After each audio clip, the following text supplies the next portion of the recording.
अहिलेको अर्थतन्त्रको परिस्थितिको विषयमा केही कुराहरू संक्षिप्तमा राख्ने भनेर मलाई भन्नुभएको थियो। हुन त हामी निरन्तर अहिले कुराहरू बाहिर आइरहेछन्, अर्थतन्त्रको विषयमा छलफल भइरहेछ, समष्टिगत अर्थतन्त्रको अहिलेको अवस्था र अहिले देखिरहेका चुनौतीहरूका विषयमा सबैतिर एक किसिमको अहिले छलफल, चर्चा, परिचर्चा र यसका समाधानका उपायहरू के हुन सक्छन् भन्ने विषय एउटा प्रासङ्गिक रूपमा आइरहेछ र यो राम्रो पक्ष पनि हो। यो राम्रो पक्ष यस अर्थमा के हो त भनेर भन्दा अर्थतन्त्रको विषयमा सरोकार राख्ने मान्छेहरूको सङ्ख्या बढिरहेछ, धेरैतिर यसको विषयमा चासो बढिरहेछ। तर अहिले नेपालको अर्थतन्त्र मात्रै नभइकन अन्तर्राष्ट्रिय परिस्थिति कसरी गइरहेछ त्यो महत्त्वपूर्ण कुरो हुन आउँछ।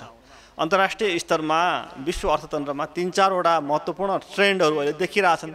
एउटा महत्त्वपूर्ण ट्रेन्ड के हो त भनेर भन्दाखेरि रसिया र युक्रेनको जुन युद्ध छ त्यसले सिर्जना गरेका केही अनिश्चितताहरू छन् र त्यो अनिश्चितताका कारण नेपालको अर्थतन्त्रमा पनि केही प्रभाव पर्ने, छिमेकी अर्थतन्त्रहरूमा पनि केही प्रभाव देखिन थालेको छ। त्यो कुरा एउटा पक्ष छ। त्यसै गरिकन अर्को पक्ष के छ त भनेर भन्दा डिजिटाइजेसनमा ग्लोबल इकोनोमी गइरहेछ र यो डिजिटल अर्थतन्त्रको प्रवर्धनमा हामी कसरी जाने र यसमा आउन सक्ने चुनौती के हुन सक्छन् भन्ने छ। क्लाइमेट चेन्जका इस्युज आइरहेछन् र कोभिड-19 को असर स्वरूप विश्व अर्थतन्त्र रिकभरीको पाथमा गइरहेको थियो र त्यो रिकभरी अहिले फेरि कतै प्रभावित भइरहेछ कि भन्ने अर्को कुरो देखिरहेछ। अब यो अन्तर्राष्ट्रिय परिस्थितिमा हेर्दाखेरि मुख्यतया नेपाललाई यो रसिया र युक्रेनको द्वन्द्वका कारणले अथवा रसिया र युक्रेनको युद्धका कारणले गर्दाखेरि नेपाल मात्र नभइकन अधिकांश विश्वका मुलुकहरू, इस्ट एसियाका मुलुकहरू, हाम्रा छिमेकी मुलुकहरूमा पनि त्यसको प्रभाव देखिन थालेको छ। त्यसका प्रभावहरू 3टा पक्षमा देखिरहेछन्। एउटा म्यानुफ्याक्चरिङ सेक्टरमा, म्यानुफ्याक्चरिङ सेक्टरका लागि आवश्यक पर्ने कच्चा पदार्थको उपलब्धता, कच्चा पदार्थको आपूर्ति र कच्चा पदार्थको उत्पादन त्यो आफैमा प्रभावित भइरहेको अवस्था छ। कच्चा पदार्थको क्वान्टिटीमा, त्यसको परिमाणमा धेरै ठुलो असर नभए पनि त्यसको जुन केही संवेदनशील वस्तुहरू छन् जस्तो कार उत्पादन गर्नका लागि, कतिपय अन्य सेमी कन्डक्टरहरूमा प्रयोग हुने वस्तुहरू छन्, त्यस्ता किसिमका र मटेरियलहरूको आपूर्तिमा अनिश्चितता बढेको छ र सप्लाई चेनलाई रिराउट गर्नुपर्ने, अर्थात् रसिया र युक्रेनबाट आउने सप्लाईहरू अरू मुलुकहरूबाट त्यस्ता किसिमका आपूर्तिकर्ताहरूबाट खोज्नुपर्ने अवस्था छ। त्यसैले एउटा म्यानुफ्याक्चरिङ सेक्टर अन्तर्राष्ट्रिय स्तरमै प्रभावित भइरहेको छ।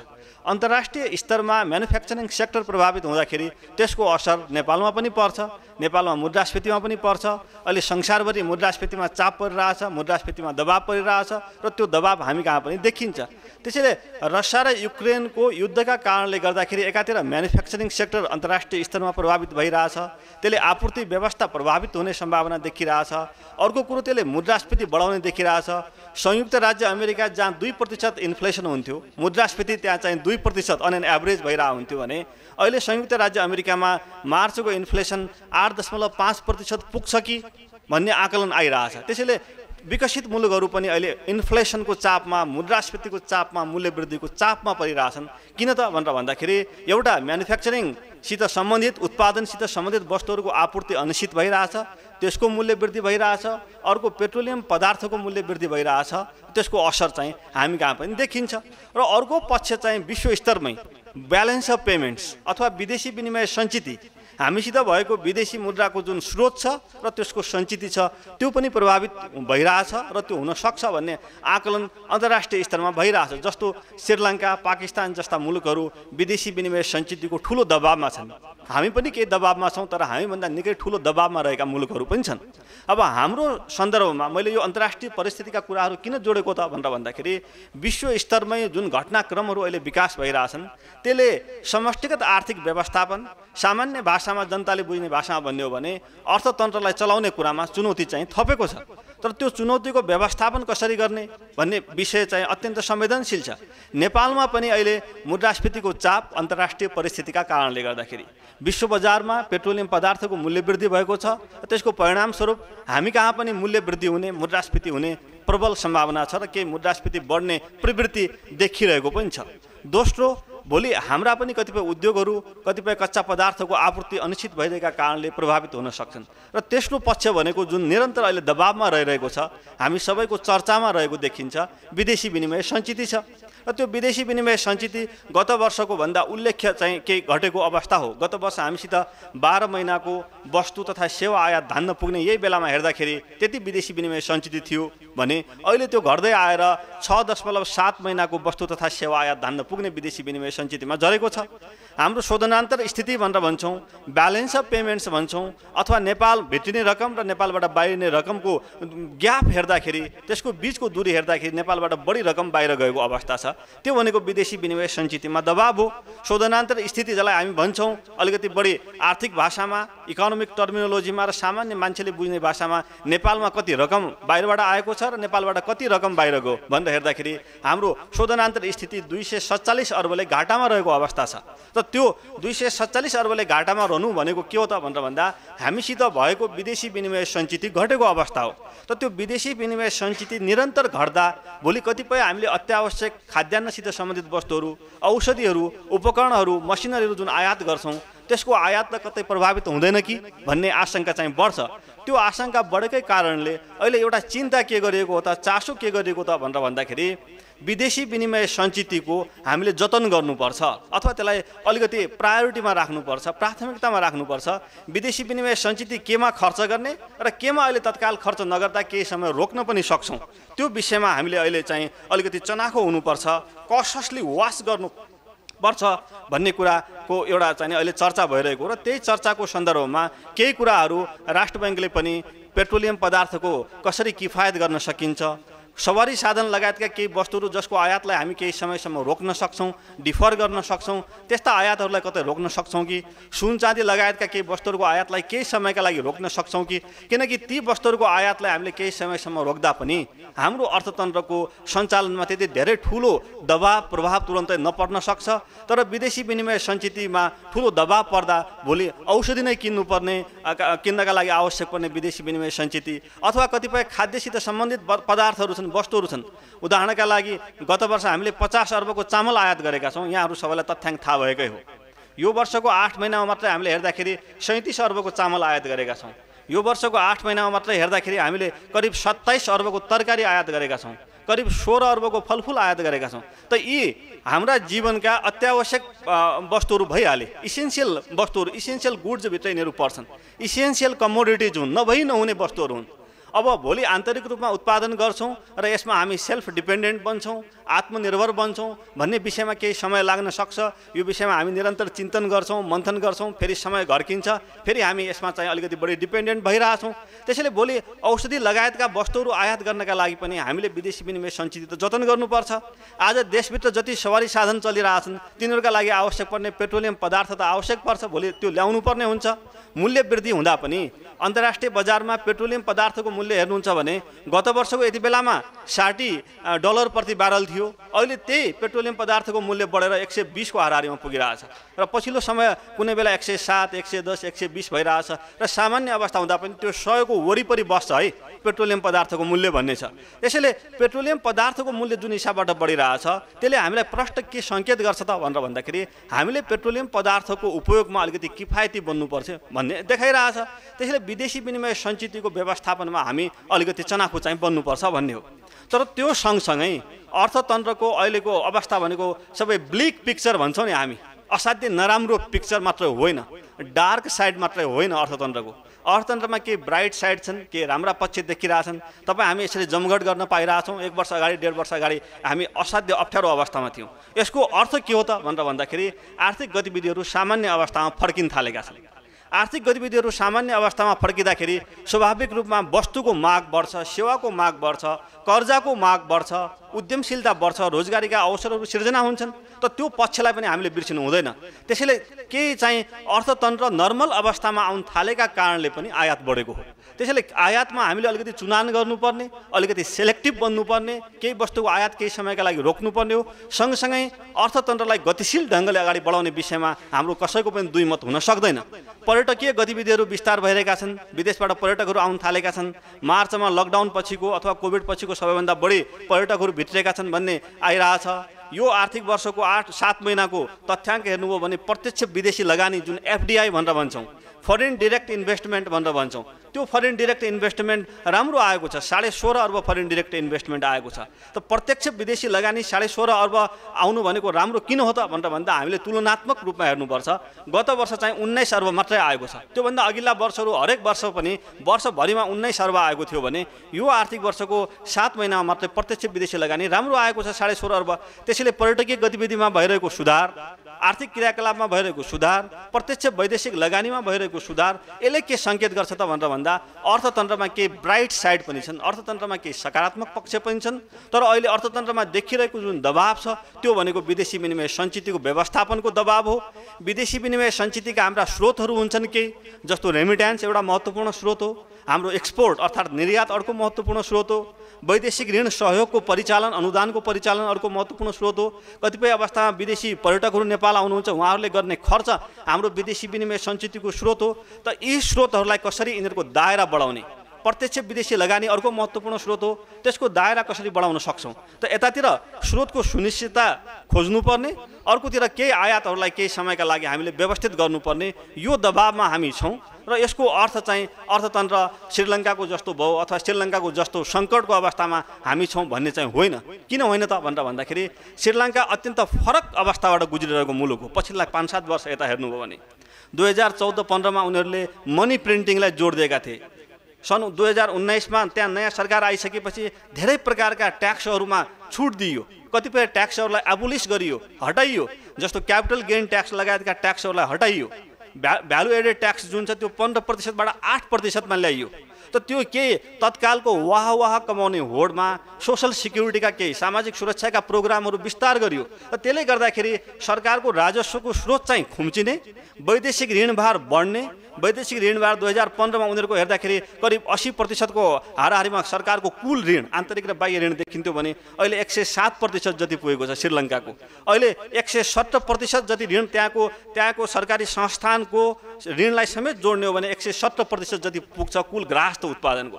त्यसैले जिडिपीको 100% भन्दा बढी ऋण भएको मुलुक, करका दरहरूमा व्यापक कटौती गरिकन राजस्वको व्यवस्थापन राजस्वको अनुशासनमा अलिकति फरक ढङ्गले हिँडेको मुलुक र अहिले पर्यटकीय गतिविधि र रेमिट्यान्सबाट सबभन्दा बढी प्रभावित भएको मुलुकसँग हाम्रो पिक्चर अथवा हाम्रो कन्ट्रीको चाहिँ अहिलेको अर्थतन्त्रको अवस्था तुलना गर्न थाल्यौँ भने सङ्कटै सङ्कट मात्रै देखिन्छ। तर हाम्रो मैले अघि भने जस्तै के राम्रा पक्ष छन्, जस्तो अब वैदेशिक रोजगारीको अहिले पक्ष हेर्ने हो भने पछिल्लो 8 महिनामा करिब 4 लाख मान्छेहरू बाहिर गए देखिन्छन्। त त्यो अब रेमिट्यान्स दिगो हो कि होइन भन्ने छुट्टै बहसको विषय हो, त्यो यहाँ हामी अहिले बहस गर्न सक्दैनौँ। तर के भन्दा रेमिट्यान्सको आधार त पक्कै हो विदेश जाने मान्छेहरूको सङ्ख्या। त त्यसले के सङ्केत गरिरहेछ भन्दा भोलि रेमिट्यान्स घट्दैन है नेपालको भन्ने।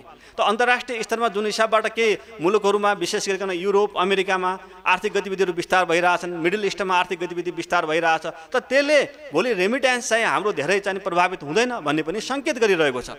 ल यसरी हेर्दाखेरि अर्थतन्त्रको अहिलेको व्यवस्थापनमा मुख्य रूपमा बाह्य क्षेत्रको व्यवस्थापन, शोधनान्तर स्थितिको व्यवस्थापन, विदेशी विनिमय सञ्चितमा केही दबाब देखिए तापनि हाम्रा के अन्य पक्षहरू सकारात्मक छन् र एउटा समन्वयात्मक ढङ्गले काम गर्ने हो भने अर्थतन्त्रमा देखिएका चुनौतीहरूलाई क्रमिक रूपमा व्यवस्थापन गर्न सकिन्छ भन्ने जस्तो मलाई लाग्छ। हामीले पछिल्ला 4-5 वर्ष 5-7 वर्ष यताको उदाहरण हेऱ्यौँ भने पनि पटक पटक यस किसिमका अनिश्चितता आउँछन्, फेरि हामीले व्यवस्थापन गर्छौँ, अगाडि बढ्छौँ।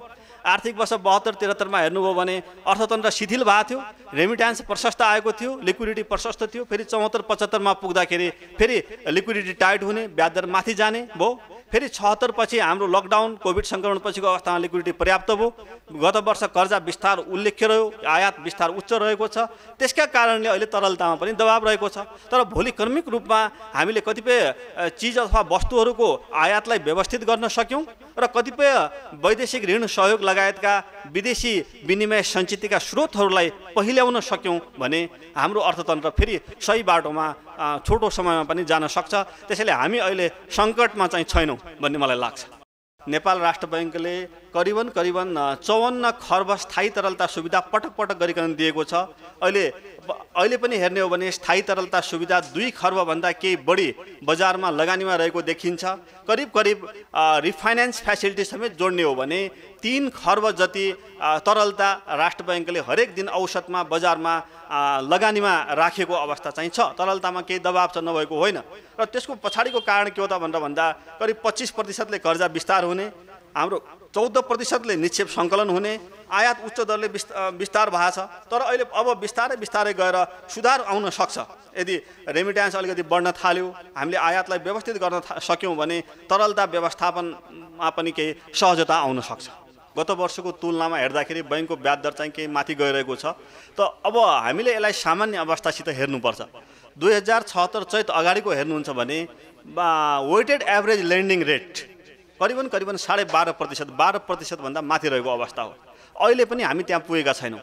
त्यसैले कर्जाको जुन हिसाबबाट ब्याज दर चाहिँ पछिल्लो समय बढिरहेछ, तरलतामा दबाव देखिने बित्तिकै आपूर्ति र मागको पक्षमा जुन ग्याप देखियो र त्यसका कारणले पनि ब्याज दर माथि गएको। र हाम्रो उद्देश्य के हो त भनेर भन्दाखेरि अब एउटा निश्चित बिन्दुमा गइसकेपछि ब्याज दर स्थायित्व कायम हुनुपर्छ। 1.5-2 वर्ष अगाडि पनि हामी सबैको एउटा चिन्ता थियो ब्याज दर स्थायित्व कायम होस् भन्ने, तर केही कारणले गर्दाखेरि ब्याज दर निकै तल आयो गत वर्ष। त्यो ब्याज दर तल आएको अवसरमा आयात विस्तार हुने, कर्जा विस्तार हुने किसिमका गतिविधिहरू भए। तर अब चाहिँ हामीले एउटा पाठ के सिक्नुपर्ने छ सबैले त भनेर भन्दाखेरि यो ब्याज दर चाहिँ कसरी स्टेबल बनाउन सकिन्छ भन्ने एउटा महत्त्वपूर्ण कुरो छ। अब दोस्रो पक्ष तपाईँको जहाँसम्म पूर्वाधारसित सम्बन्धित खर्च छ त्यो भनेको त दिगो आर्थिक विकासको महत्त्वपूर्ण आधार हो। त्यसैले पूर्वाधारमा हुने खर्चलाई हामीले रोक्ने भन्दा पनि कतिपय खर्चहरू यस्ता छन् जसलाई हामी केही समय डिफर गर्न सक्छौँ। जस्तो उदाहरणका लागि सामाजिक सुरक्षासित सम्बन्धित स्किमहरूलाई हामीले चाहिने एकपछि अर्को त्यसको दायरा बढाउन खोजिरहेका हुन्छौँ। त्यसमा एक किसिमको प्रतिस्पर्धा भइरहेको हुन्छ। मैले एउटा अर्थतन्त्रको विषयमा जानकारी राख्ने मान्छेको इच्छाबाट आफ्नो कुरा राखिरहेको छु यहाँ, होइन, राष्ट्र बैङ्कको पर्सपेक्टिभबाट भनेर भन्दाखेरि पनि। त्यसैले त्यो सोसल सिक्युरिटीको दायरा बढाउँदै जाने हो, त्यसको सीमा बढाउँदै जाने हो भने भोलि त्यहाँ जोखिम आउन सक्छ। अहिले श्रीलङ्कामा देखिएका के त्यस्ता किसिमका गतिविधिहरू छन्। अहिले पनि हाम्रो कुल बजेटको 10% जति सोसल सिक्युरिटीमा जान्छ। त्यसैले हामीले त्यस्ता खर्चहरूलाई केही व्यवस्थित गर्ने र पूर्वाधारमा हुने खर्चलाई त हामीले प्रमोट गर्ने नै हो, किन भन्दा दिगो आर्थिक विकासको आधार भनेकै पूर्वाधार हो। राष्ट्र बैङ्कले अहिले बजारलाई दिन खोजेको सङ्केत अथवा सन्देश के हो त भनेर भन्दाखेरि अर्थतन्त्रमा विशेष गरिकन बाह्य क्षेत्र व्यवस्थापनमा के दबाब छ र यसका लागि हामीले नैतिक दबाबको माध्यमबाट पनि केही काम गर्नुपर्छ भन्ने सन्देश हो। र त्यसमा कतिपय प्राइभेट एजेन्टहरूलाई आफै पनि चाहिने सेल्फ रेगुलेसनमा, सेल्फ डिसिप्लिनमा बस्नुपर्छ भन्ने एउटा किसिमको वे आउट दिन खोजेको हो, एउटा किसिमको तपाईँको फरवर्ड गाइडेन्स भनौँ, मार्गदर्शन दिन खोजेको हो। मैले त्यसमा त्यही भन्छु। अर्को पक्ष के हो भन्नुहुन्छ भने गत वर्षको परिस्थिति फरक थियो। कोभिड सङ्क्रमण पछिको अवस्था जुन हिसाबबाट अगाडि विकास भइरहेको थियो, अनिश्चितता बढिरहेको थियो, त्यो अनसर्टेनिटीमा लकडाउनको अवस्थामा कसरी व्यावसायिक वातावरणलाई नर्मलाइज गर्ने भन्ने चुनौती थियो। र त्यति बेलामा राष्ट्र बैङ्कले केही उठाउनु पर्ने कदमहरू उठायो, केही मेजर्स लियो। अब बिस्तारै ती मेजर्सहरू के हुन्छ त भनेर भन्दा हामीले रिभ्यू गर्नुपर्ने हुन्छ। परिस्थिति अलिकति परिवर्तन भइसकेपछि, अर्थतन्त्र नर्मल अवस्थामा आइसकेपछि ती मेजर्सहरू जुन अनकन्भेन्सनल मेजर्स भनेर भन्छौँ हामी, गैर परम्परागत मौद्रिक नीतिका उपायहरू, संसारका अरू सेन्ट्रल ब्याङ्कहरूले पनि त्यस्ता गैर परम्परागत मौद्रिक नीतिका उपायहरूलाई अब सामान्य अवस्थातिर ल्याइरहेछन्। जस्तो फेडरल रिजर्भले ब्याज दर बढाइरहेछ। त्यसैले नेपाल राष्ट्र बैङ्कले पनि विशेष परिस्थितिमा, असाधारण परिस्थितिमा लिएका मेजर्सलाई करिबन अब चाहिँ सामान्य अवस्थातिर लैजानुपर्छ भन्नेतिर गइरहेछ। अब कर्जाको कतै दुरुपयोग भएको छ अथवा के छ भने त्यसमा त अब नियमित सुपरभिजन हुन्छ, नियमित मोनिटरिङ भइरहेको हुन्छ। त्यस्ता कतिपय कुराहरू आउँदाखेरि हामीले कतिपय ब्याङ्कहरूलाई चाहिँ निगरानीमा राखेका पनि हुन्छौँ। ती कुराहरू कतिपय के हुन्छन् त भनेर भन्दाखेरि पब्लिकली आउँदैनन् पनि। कतिपय यस्ता हुन्छन् जुन एउटा सेल्फ रेगुलेटरी मेकानिजमले, एउटा इनबिल्ड मेकानिजमले त्यसले काम गरिरहेको हुन्छ। क्रिप्टोको विषयमा एक किसिमको एउटा कार्यदल पनि गठन भएर अर्थ मन्त्रालयमा त्यसले आफ्नो किसिमले काम गरिरहेछ। क्रिप्टो बाहेकको विषय के हो त भन्नुहुन्छ भने हामीले अब चाहिँ अन्तर्राष्ट्रिय स्तरमै जुन आइरहेछ सेन्ट्रल ब्याङ्कको डिजिटल करेन्सीलाई कसरी अगाडि बढाउने, केन्द्रीय बैङ्कले आफ्नो एउटा डिजिटल करेन्सी इन्ट्रोड्युस गर्छ र त्यसको माध्यमबाट क्रिप्टो लगायतका भर्चुअल एसेटप्रतिको हुने आकर्षणलाई हामीले कसरी अलिकति एउटा नियमित दायरामा ल्याउन सक्छौँ, एउटा नियमनको दायरामा ल्याउन सक्छौँ, त्यो विषयमा हामीले CBDC सेन्ट्रल ब्याङ्क डिजिटल करेन्सीको विषयमा अध्ययन गरिरहेछौँ। संसारका अरू मुलुकहरू पनि यसमा लागिरहेछन् र भोलि अब अध्ययन गरिसकेपछि त्यसका लागि त एउटा इन्स्टिट्युसन, इन्फ्रास्ट्रक्चर, टेक्नोलोजी लगायतका तमाम कामहरू भइसकेपछि हामी अगाडि बढ्नुपर्ने हुन्छ। अब क्रिप्टोको विषयमा जहाँसम्म छ राष्ट्र बैङ्क र अन्य सरकारका विभिन्न निकायहरूले पनि यसमा सचेतना जगाउने कामहरू निरन्तर गरिरहेछन् पछिल्लो समय। किन भनेर भन्दा यो एक किसिमको स्पेकुलेटिभ बिजनेस हो। स्पेकुलेटिभ बिजनेसमा गइसकेपछि भोलि व्यक्तिको मात्रै लस नभइकन सोसाइटीको पनि लस हुन्छ। के थोरै मान्छेले कमाउने र धेरै मान्छेले गुमाउने अवस्था आउन सक्छ जुन नेपालको सन्दर्भमा रेगुलेटेड छैन भन्ने सन्देश हामीले निरन्तर दिइरहेछौँ। रेमिट्यान्स वास्तवमा अहिले जसरी आइरहेछ त्यो धेरै घटेको चाहिँ होइन। जस्तो हामीले गत आर्थिक वर्षको विशेष अवस्था हो, त्योभन्दा अघिल्लो वर्षहरूको अवस्थासित जोड्यौँ भने त रेमिट्यान्स गत वर्ष धेरै वैदेशिक रोजगारीमा मान्छे नजाँदै पनि गत आर्थिक वर्षभन्दा अघिल्ला आर्थिक वर्षहरूको जुन लेभल छ त्यो लेभलमा आइरहेको रेमिट्यान्सले के सङ्केत गर्छ त भनेर भन्दा हाम्रो रेमिट्यान्स एउटा निश्चित आधार बनाएको छ र त्यो आधारमा आइरहेको छ। यद्यपि त्यसमा कतै चाहिने ल्याप्सेजहरू छन् र त्यस्ता ल्याप्सेजहरूलाई कसरी हामीले एड्रेस गर्ने भन्ने महत्त्वपूर्ण कुरो छ। त्यसका लागि चाहिने विभिन्न सरकारका ल इन्फोर्समेन्ट एजेन्सिजले त्यसै गरिकन निजी क्षेत्रले पनि सहकार्य गर्नुपर्ने हुन्छ। होइन 4-5 महिनापछि पनि किन भन्दा अहिले हाम्रा अर्थतन्त्रका आधारहरू त्यति कमजोर छैनन्। मैले भने नि होइन के ब्राइट पक्षहरू पनि देखिरहेछन् र त्यो ब्राइट पक्षले के सङ्केत गर्छ त भनेर भन्दा अर्थतन्त्र सामान्य अवस्थामा आइसकेपछि अहिले देखिएका दबावहरूलाई पनि भोलि एड्रेस गर्न सकिन्छ। राष्ट्र बैङ्कको मोनिटरी पोलिसी अथवा फाइनेन्सियल पोलिसीको इम्प्लिमेन्टेसन गरिदिनुपर्छ त भनेर भन्दा हाम्रो पोलिसीको इम्प्लिमेन्टेसन गर्ने आधार भनेकै उहाँहरू हो होइन। ट्रान्समिसन मेकानिजम जुन भनेर भन्छौँ हामी मोनिटरी पोलिसीको प्रसारण संयन्त्र, मोनिटरी पोलिसी जनतासम्म कहाँबाट पुग्छ त भनेर भन्दा बैङ्कहरूको माध्यमबाट पुग्छ। त्यसैले अहिलेको विशेष परिस्थितिमा केही वस्तुहरूको आयातलाई निगरानीमा राखौँ भन्ने राष्ट्र बैङ्कले उहाँहरूलाई सन्देश दिएको छ र त्यो सन्देशको कार्यान्वयन भइसकेपछि केही न केही सुधार त डेफिनेटली हुन्छ जस्तो लाग्छ मलाई।